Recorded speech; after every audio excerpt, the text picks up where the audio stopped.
जसं राजेशजी तुम्ही म्हणत होतात की लहानपणापासून तुम्ही गणेशोत्सव प्रत्येक वेळी कोकणामध्ये जाऊन प्रत्यक्षात तो अनुभवताय.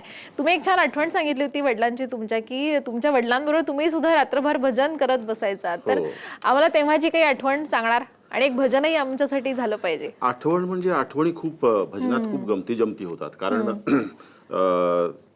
ते सगळं एक विनोदी सिच्युएशन असतं. कारण एक तर प्रत्येकाला जास्तीत जास्त मोठ्या आवाजात म्हणून अगदी बरोबर. आणि ते सुरात विरात काही नसतं. म्हणजे गाणारा किती सुरात गात असला तरी जे धरकरी असतात ते त्याचा बेसूर करून टाकत असतात.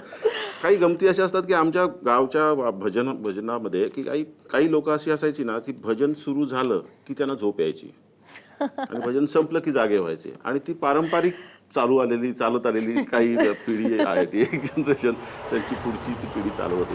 किंवा भजनामध्ये आता जसं एक छान वडिलांनी एक अभंग रचला होता, तो त्याच्या 2 ओळी मी ऐकवतो की कृष्ण यशोदेला विचारतो गणपतीबद्दल.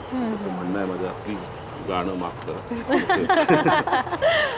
कृष्ण कन्हैया पुष्य यशोदे ठेवू का भरवसा, कृष्ण कन्हैया पुसे यशोदे ठेवू का भरवसा, सांग सांग तू सांग मला ग, सांग गणपती असा कसा. त्याच्यावर यशोदा त्याला म्हणते, बाळा तयाशी म्हणती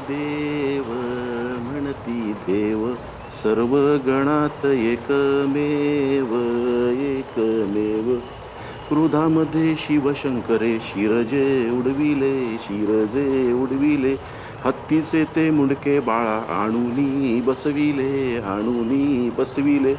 त्याच्यानंतर कृष्ण म्हणतो मिश्किलपणे, कृष्ण हासला मनी समजला भोळा भाव यशोदेचा, सांग सांग तू सांग मला ग, सांग गणपती असा कसा. सगळ्यांना सगळं माहिती असतं, पण भोळा भाव जो आहे ना, आपण फार तर्काच्या आणि विज्ञानाच्या मागे लागलो तर आयुष्यातला खूप आनंद मरून जातो.